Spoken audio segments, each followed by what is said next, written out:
오늘날 대한민국에서 점심값 10,000원은 더 이상 낯선 풍경이 아닙니다.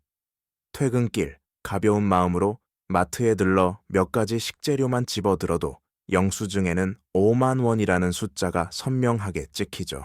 이상하지 않나요? 매일 아침 지옥철에 몸을 싣고 밤늦게까지 사무실에 불을 밝히며 성실히 일한 대가인 내 월급 통장의 숫자는 작년과 비슷합니다. 아니, 아주 조금 올랐을지도 모릅니다.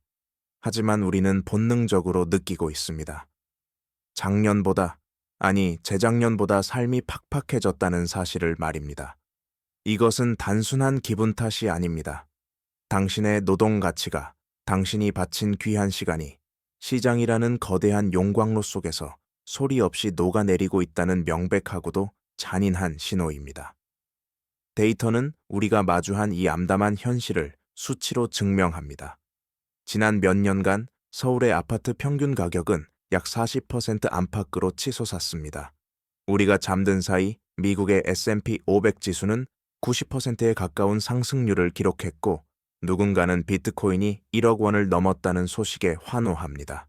이 거대한 자산의 파티 속에서 한 번이라도 당신의 월급 상승률을 계산해 보셨나요? 자고 일어났더니 나만 빼고 세상 모두가 부자가 된 것 같은 기분, 벼락거지라는 이 서글픈 신조어가 대한민국 서민들의 심장을 파고드는 이유입니다. 우리는 가만히 있었을 뿐인데 세상은 우리를 가난의 구렁텅이로 밀어넣고 있습니다. 월급은 녹아내리고 자산 가격은 저 멀리 안개 속으로 사라지는데 우리는 그저 이 풍경을 멍하니 지켜만 봐야 할까요? 아니면 지금이라도 저 위태롭고 거대한 탐욕의 파도에 무작정 올라타야 할까요? 지금 사도 괜찮을까? 이 질문은 아마 대한민국을 살아가는 모든 이들의 머릿속을 괴롭히는 유령 같은 질문일 것입니다. 하지만 오늘 우리는 단순히 어떤 종목이 유망하다거나 어디에 땅을 사라는 식의 값싼 해답을 찾지 않을 것입니다. 그런 것은 정답이 될 수 없기 때문입니다. 대신 우리는 이 거대한 자산시장이라는 게임의 규칙 자체를 송두리째 이해하는 데 집중하려 합니다. 왜 이런 기이한 현상이 벌어지는지, 보이지 않는 돈의 흐름은 지금 어디로 향하고 있는지, 그리고 가장 중요하게는 어떻게 하면 이 거친 파도에 휩쓸려 침몰하지 않고 나만의 단단한 배를 만들어 항해할 수 있는지, 그 첫 번째 단추부터 함께 채워보려 합니다. 자, 그럼 우리는 가장 먼저 무엇부터 직시해야 할까요? 주식일까요? 아니면 부동산일까요? 아닙니다. 모든 투자의 기초이자 가장 많은 사람이 오해하고 있는 자산. 바로 여기서부터 우리의 여정을 시작하겠습니다. 투자의 세계에는 하늘을 찌를 듯 솟아오른 두 개의 거대한 기둥이 존재합니다. 하나는 우리에게 너무나 익숙한 주식입니다. 성장, 혁신, 그리고 일확천금의 꿈. 듣기만 해도 가슴이 뛰고 도파민이 솟구치는 영역이죠. 하지만 그 화려한 조명 뒤에 가려진 또 다른 기둥은 어떤가요? 바로 채권입니다. 채권이라는 단어를 들었을 때 여러분은 어떤 이미지가 떠오르시나요? 아마도 지루함, 따분함, 혹은 은행 예금과 별반 다를 게 없는 안전장치 정도로 치부하기 일쑤일 겁니다. 심지어 많은 이들은 채권이 거대 기관 투자자들이나 은퇴를 앞둔 자산가들의 전유물이라고 생각하며 고개를 돌립니다. 하지만 놀랍게도 이 가장 오해받는 자산인 채권의 원리를 이해하는 순간, 당신은 안개에 쌓여있던 전체 금융시장을 위에서 아래로 내려다볼 수 있는 신의 눈을 갖게 됩니다. 주식이 경제의 꽃이라면 채권은 그 꽃이 피어나는 대지이자 뿌리이기 때문입니다. 복잡한 금융공학은 잠시 잊으셔도 좋습니다. 딱 하나, 어린 시절 놀이터에서 타던 시소 게임만 기억하십시오. 시소의 한쪽 끝에는 금리가 앉아 있고 반대편 끝에는 채권 가격이 앉아 있습니다. 이 게임의 규칙은 지독하리만큼 단순하고 엄격합니다. 한쪽이 올라가면 다른 한쪽은 반드시 내려가야만 합니다. 이 거대한 자본의 세계에서 둘이 동시에 손을 잡고 올라가거나 내려가는 법은 결코 없습니다. 금리가 올라가면 채권 가격은 곤두박질치고 반대로 금리가 내려가면 채권 가격은 하늘로 솟구칩니다. 이것이 현대 금융 시스템을 지탱하는 가장 기초적이면서도 강력한 물리 법칙입니다.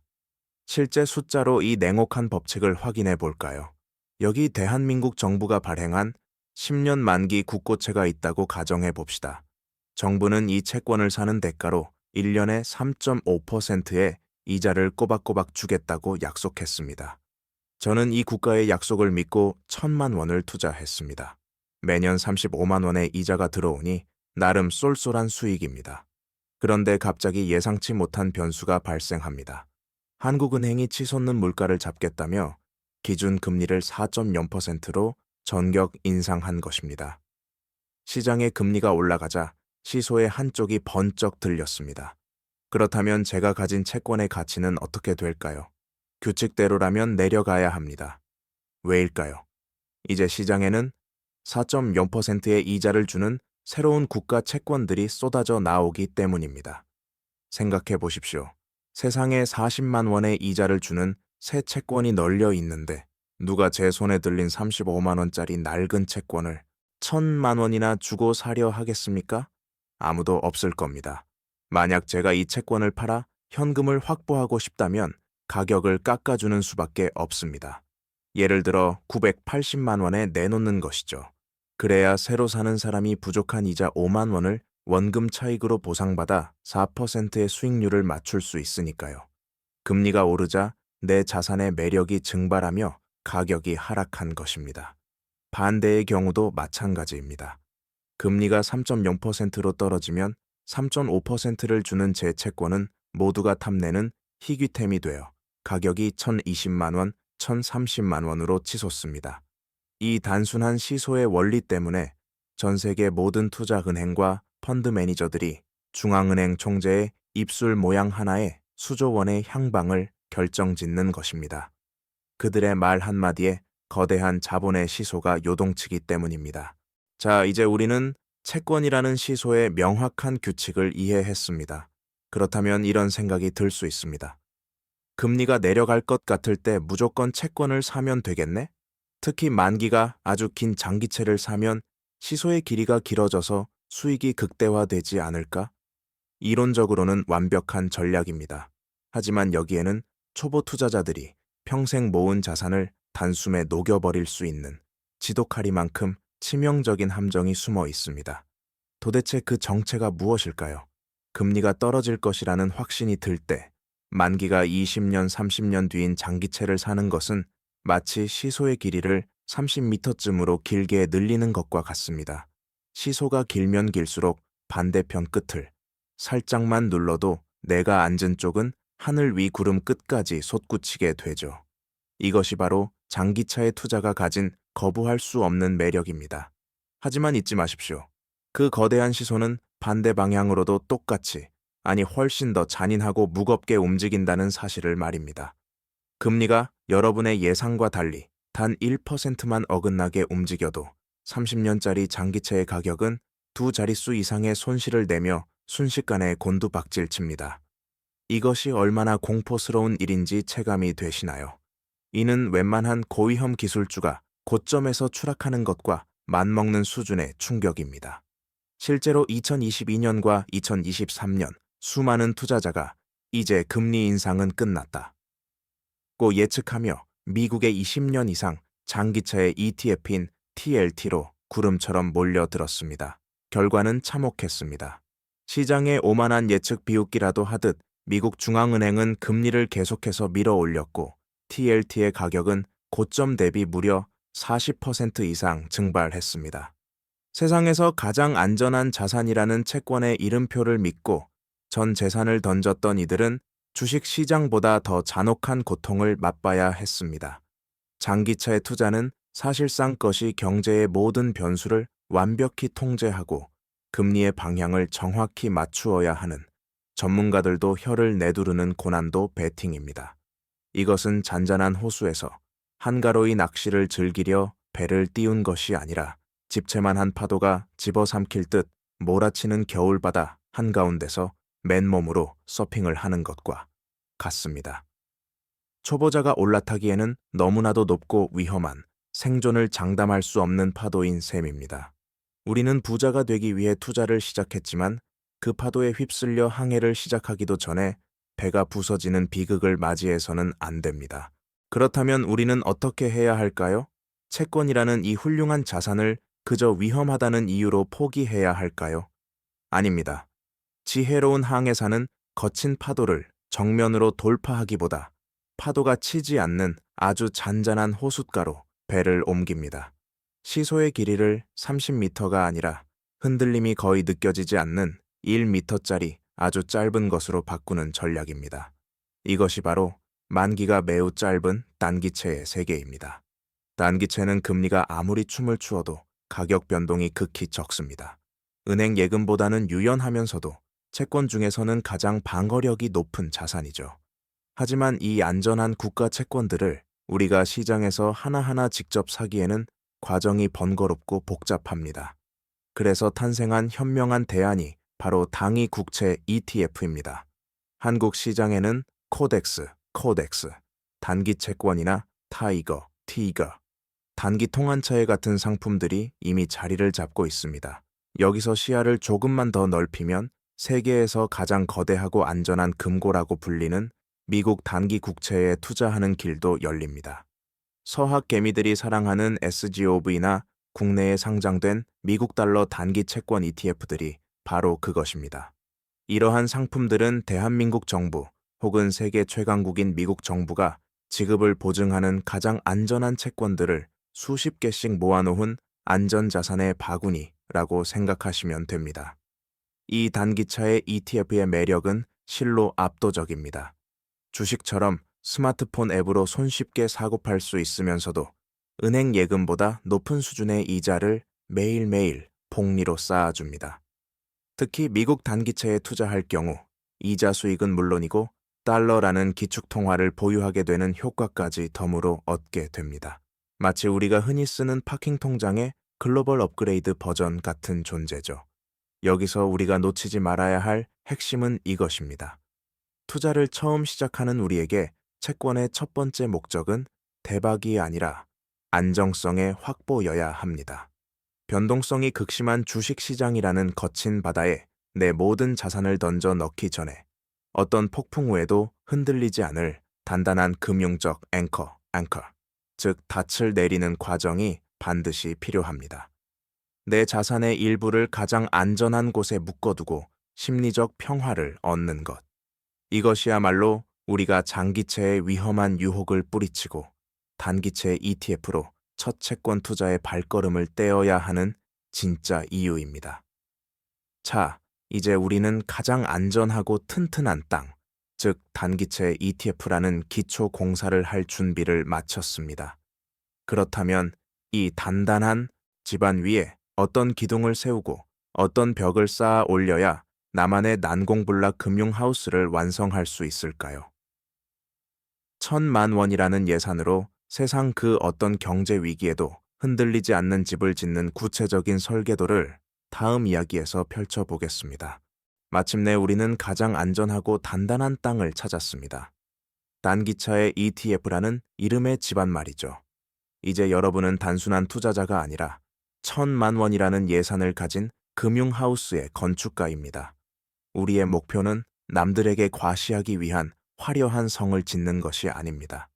예고 없이 찾아올 경제적 태풍이나 거대한 지진에도 끄떡없는 견고하고 안락한 나만의 요새를 짓는 것입니다. 지금 우리가 처한 상황은 결코 녹록지 않습니다. 환율은 천정부지로 치솟고 시장의 불확실성은 그 어느 때보다 짙은 안개 속에 가려져 있죠.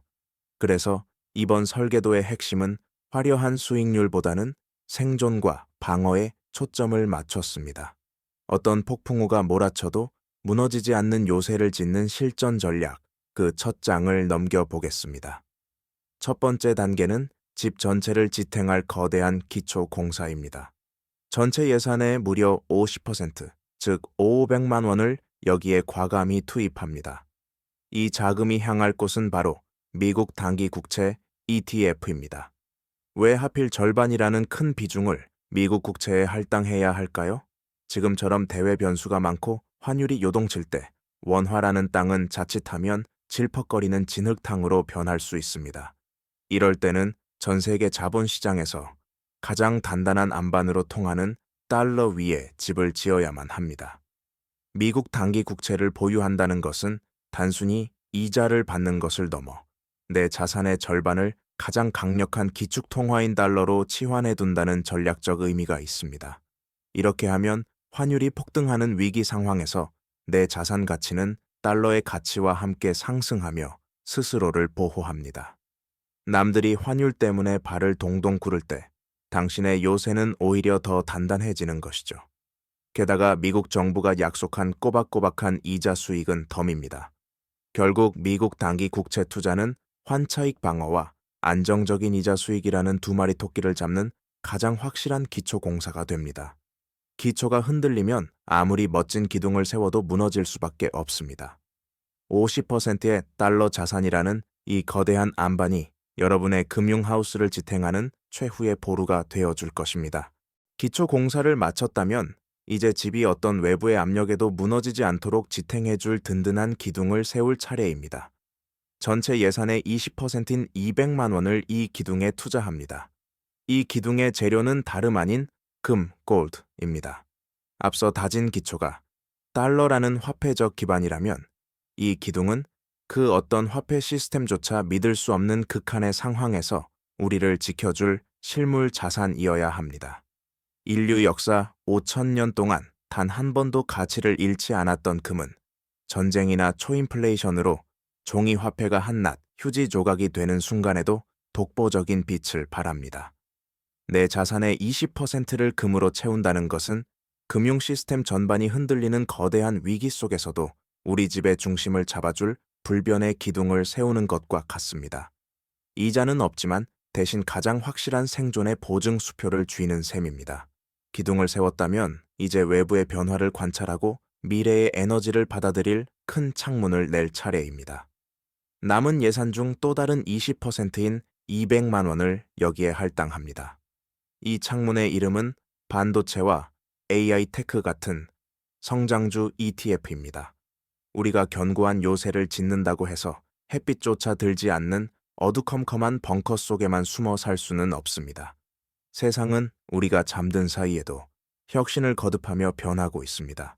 앞서 50%의 달러 채권과 20%의 금으로 이미 철벽 같은 방어막을 쳤기에 이 20%만큼은 조금 더 과감하게 인류의 미래 성장에 베팅해도 좋습니다. 때로는 폭풍 후에 창문이 조금 깨질 수도 있고 흔들릴 수도 있겠지만 기초와 기둥이 단단하기에 집 전체가 무너지는 일은 결코 없습니다. 오히려 이 창을 통해 들어오는 따스한 혁신의 햇살이 훗날 우리 자산을 폭발적으로 불려줄 소중한 씨앗이 될 것입니다. 마지막으로 집에는 반드시 언제든 밖으로 나갈 수 있는 비상구가 필요합니다. 남은 예산의 10%, 즉 100만 원은 현금 그대로 보유합니다. 투자에서 유동성은 생존과 직결되는 문제입니다. 이 10%의 현금은 단순한 인겨 자금이 아닙니다. 시장이 공포에 질려 대폭락할 때, 모두가 도망칠 때, 싼값에 좋은 자산을 주워 담을 수 있는 기회의 총알이자 예상치 못한 급한 일이 생겼을 때 소중한 집을 허물지 않고도 문제를 해결할 수 있게 해주는 최후의 비상금입니다. 자, 이제 위기에 강한 우리만의 금융 요새가 완성되었습니다. 50%의 달러 채권 안반, 20%의 황금 기둥, 20%의 성장주 창문, 그리고 10%의 현금 비상구. 이 포트폴리오는 환율 폭등과 경제 위기라는 거친 파도 앞에서 그 진가를 발휘할 것입니다. 공격보다 수비가, 대박보다 생존이 중요한 지금, 이보다 더 든든한 설계도가 있을까요? 하지만 여기서 우리는 한 가지 의문을 가져야 합니다. 분명히 주식, 채권, 금은 서로 다르게 움직이는 것이 정상인데 왜 최근 몇 년간은 마치 약속이라도 한 듯 모든 자산이 동시에 춤을 추었던 걸까요? 이 기이한 현상을 조종하는 보이지 않는 거대한 손의 정체는 무엇일까요? 이 모든 자산을 동시에 춤추게 만드는 보이지 않는 거대한 힘, 그 정체는 바로 과잉 유동성입니다. 말이 다소 어렵게 느껴질 수 있겠지만 아주 쉬운 비유를 들어보겠습니다. 어느 날 갑자기 전 세계 중앙은행들이 합심해서 지구상의 모든 사람의 디지털 지갑에 수조 달러를 아무런 조건 없이 에어드랍 해준다고 상상해 보십시오. 하늘에서 공짜 돈이 빗줄기처럼 쏟아지는 상황. 이것이 바로 지난 몇 년간, 특히 2020년 팬데믹 이후 우리가 살아온 세상의 본질입니다. 실제 데이터를 들여다보면 그 규모에 압도당하게 됩니다. 미국 중앙은행인 연방준비제도 페드의 자산은 2020년 초 약 4조 달러 수준이었으나 불과 2년 만에 한때 9조 달러에 육박할 정도로 불어났습니다. 비록 최근 양적 긴축으로 일부 줄어들었다고는 하지만 여전히 코로나 이전과는 비교할 수 없을 만큼 거대한 규모입니다. 수치로 환산하면 약 4조 달러가 넘는 돈, 우리 돈으로 무려 5천조 원이 넘는 엄청난 화폐가 시장에 새로 찍혀 나온 것입니다. 이 어마어마한 돈의 쓰나미가 갈 곳을 잃고 자산 시장의 문을 두드리기 시작했습니다. 작동 방식은 냉혹합니다. 첫째, 중앙은행이 돈을 풀자 화폐 가치가 떨어지기 시작합니다. 물가는 치솟는데 은행에 돈을 넣어도 받자 내 돈의 실질 구매력은 오히려 줄어든다는 공포가 확산됩니다. 둘째, 이 거대한 자금은 더 높은 수익률을 찾아 위험을 감수하기 시작합니다. 가장 먼저 주식시장으로 흘러들어가 지수를 사상 최고치로 밀어 올립니다. 셋째, 여기서 만족하지 못한 돈들은 더 짜릿한 수익률을 찾아 암호화폐 시장으로 달려갑니다. 비트코인이 1억 원을 돌파하며 새로운 세상을 열었고 수많은 알트코인이 수십 배씩 폭등하는 광풍이 불었죠. 이것은 마치 거대한 쓰나미가 밀려와 해수면 자체가 높아지니 항구에 정박해 있던 모든 배가 떠오르는 것과 같습니다. 엔진이 튼튼한 항공모함이든 밑바닥에 구멍난 조각배든 가리지 않고 모두 함께 떠오르는 Everything Rally, Everything Rally가 펼쳐진 것입니다. 하지만 여기서 가장 위험한 일이 벌어집니다. 이 파티가 영원할 것이라. 믿는 사람들이 빌린 서핑보드를 들고 쓰나미 한가운데로 뛰어드는 것이죠. 바로 레버리지의 레버리지, 투자입니다. 수중에 1,000만 원밖에 없으면서도 2천만 원, 3천만 원을 빌려 이 거대한 파도를 타려 합니다. 파도가 계속 밀려올 때는 아찔한 수익의 쾌감을 맛볼 수 있습니다. 하지만 만약 중앙은행이 돈줄을 죄기 시작해 이 쓰나미가 썰물처럼 빠져나간다면 어떻게 될까요? 빌린 서핑보드를 타고 가장 높은 파도 꼭대기에 서 있던 사람부터 가장 먼저 그리고 가장 처참하게 휩쓸려 가게 됩니다. 이 거대한 유동성 파티의 본질은 결국 화폐 가치의 하락입니다. 돈이 너무 흔해져 가치가 떨어지니 상대적으로 실물 자산의 가격이 오르는 현상일 뿐입니다. 그렇다면 여기서 우리는 가장 근본적인 질문을 던져야 합니다. 이자를 단 한 푼도 주지 않는데 왜 전 세계 중앙은행들과 레이 달리오 같은 억만장자들은 이 불안한 파티 속에서 조용히 금이라는 반짝이는 돌멩이를 계속 사 모으는 걸까요? 그들이 이자를 포기하면서까지 금을 쌓아두는 진짜 이유는 무엇일까요? 그 비밀의 열쇠는 바로 실질 금리라는 개념 속에 숨겨져 있습니다. 우리가 은행 예금 통장에서 보는 이자율, 예를 들어 연 3%나 4% 같은 숫자는 사실 명목 금리일 뿐입니다. 하지만 이것은 진실의 절반에 불과합니다. 진짜 중요한 것은 내 돈의 실제 구매력이 얼마나 늘었는지를 보여주는 실질 금리입니다. 계산법은 아주 간단합니다. 눈에 보이는 명목 금리에서 물가 상승률을 빼면 됩니다. 상상해 보십시오. 제가 1억 원을 은행에 넣어 1년 뒤 3%의 이자를 받아 1억 300만 원이 되었습니다. 통장의 숫자가 늘었으니 부자가 된 것 같나요? 하지만 만약 그 1년 동안 짜장면 값, 가스비, 교통비 같은 생활 물가가 5%나 올랐다면 어떨까요? 작년에 1억 원으로 살 수 있었던 물건들을 이제는 1억 500만 원을 줘야 살 수 있게 된 것입니다. 무슨 일이 벌어진 걸까요? 통장의 돈은 300만 원 늘었지만 물건 가격은 500만 원이 올랐습니다. 결국 내 돈으로 살 수 있는 물건의 양은 작년보다 줄어들었습니다. 내 돈의 진짜 가치, 즉 구매력은 2%가 되어 뒷걸음질 친 셈입니다. 은행 금고 안에서 내 소중한 노동의 대가가 조용히 녹아내린 것이죠. 바로 이 지점에서 금의 진가가 드러납니다. 평소에는 이자를 주는 현금이 이깁니다. 금은 이자를 한 푼도 주지 않는 무거운 돌덩이니까요. 하지만 지금처럼 물가가 이자보다 더 많이 올라 현금의 가치가 마이너스로 떨어지는 상황이라면 이야기는 완전히 달라집니다. 현금은 들고 있는 것만으로도 손해를 보지만 금은 실물 자산이기에 물가가 오르면 가격도 함께 따라 오릅니다. 즉, 내 구매력을 최소한 0%로 지켜내죠. 2%로 가난해지는 길과 0%로 본전이라도 지키는 길, 여러분이라면 어디에 서 계시겠습니까? 이것이 부자들이 이자를 포기하면서까지 금을 사 모으는 진짜 이유입니다. 금은 돈을 불려주는 투기 수단이 아니라 화폐 시스템이 나를 배신할 때 나를 지켜주는 유일한 방패이기 때문입니다. 금은 단기적으로 우리를 벼락부자로 만들어주지는 않지만 인플레이션이라는 보이지 않는 도둑으로부터 내 삶을 방어하는 최후의 보험이 됩니다. 실제로 데이터를 보면 이 거대한 흐름은 더욱 명확해집니다. 세계금협회 WGC의 통계에 따르면 전 세계 중앙은행들은 2010년 이후 단 한 해도 거르지 않고 금을 순매수하고 있습니다. 특히 2022년에는 1,000톤이 넘는 사상 최대 규모의 금을 사들였고 2023년과 2024년에도 기록적인 매수 행진을 이어가고 있습니다.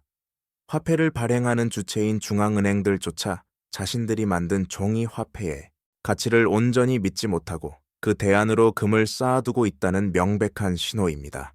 이것은 마치 거대한 배의 선장들이 구명보트를 창고에 가득 채워 넣는 것과 같습니다. 평소에는 쓸모없는 짐처럼 보이지만 배에 물이 차오르기 시작할 때 그 구명보트는 모두의 생명을 구할 유일한 희망이 될 것입니다. 모든 종이 화폐의 가치는 결국 시간 속에서 영에 수렴하지만 금의 구매력은 인류 역사 내내 살아남았다는 사실을 그들은 알고 있습니다. 자, 이제 우리는 거의 모든 퍼즐 조각을 맞췄습니다.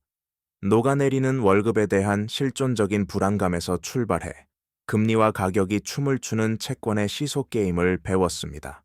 그리고 1,000만 원이라는 한정된 자원으로 나만의 금융 요새를 설계하는 법을 익혔으며 모든 자산을 동시에 미치게 만드는 유동성 파티의 민낯과 부자들이 금을 사 모으는 은밀한 이유까지 파헤쳤습니다. 이제 이 모든 지식을 손에 쥔 우리는 무엇을 해야 할까요? 그저 불안에 떨며 경기장을 바라보던 관중석에서 내려와 이 잔혹한 게임의 판을 읽는 현명한 설계자가 되기 위한 마지막 한 걸음은 무엇일까요? 결국 우리가 도달한 결론은 명확합니다. 우리의 목표는 시장의 찰나 같은 움직임을 맞추려 애쓰는 아슬아슬한 고개사, 즉 투기꾼이 되는 것이 아닙니다. 시끄러운 소음과 공포가 지배하는 시장에서 중심을 잡지 못하고 이리저리 휘둘리는 관중으로 남는 것은 더더욱 안 될 일이죠. 우리의 진정한 목적지는 이 거대한 금융시장에 보이지 않는 질서를 이해하고 어떤 파도에도 침몰하지 않을 자신만의 철학을 세우며 그 원칙을 묵묵히 지켜나가는 포트폴리오 설계자가 되는 것입니다. 여러분이 오늘 저와 함께 지은 그 금융의 집은 하루아침에 당신을 벼락부자로 만들어주지는 않을지도 모릅니다. 하지만 10년, 20년이 지났을 때 세상의 그 어떤 경제적 비바람과 태풍 속에서도 여러분과 여러분의 가족을 굳건히 지켜주는 가장 따뜻하고 안전한 안식처가 되어줄 것임을 확신합니다. 투자는 단순히 숫자를 늘리는 행위가 아니라 내 소중한 삶의 시간을 가치 있게 보존하는 숭고한 과정이기 때문입니다. 이제 선택은 오직 여러분의 몫으로 남았습니다. 여전히 보이지 않는 공포에 질려 불안한 관중으로 남으시겠습니까? 아니면 오늘부터 당신의 경제적 운명을 직접 설계하는 건축가가 되시겠습니까? 거대한 변화의 파도는 이미 시작되었습니다. 이 파도에 휩쓸릴 것인지 아니면 나만의 배를 띄워 항해할 것인지 스스로에게 물어보십시오. 여러분의 깊은 생각과 다짐을 댓글로 나누어 주시기 바랍니다. 여러분의 항해에 이 다큐멘터리가 작은 등불이 되었기를 바랍니다.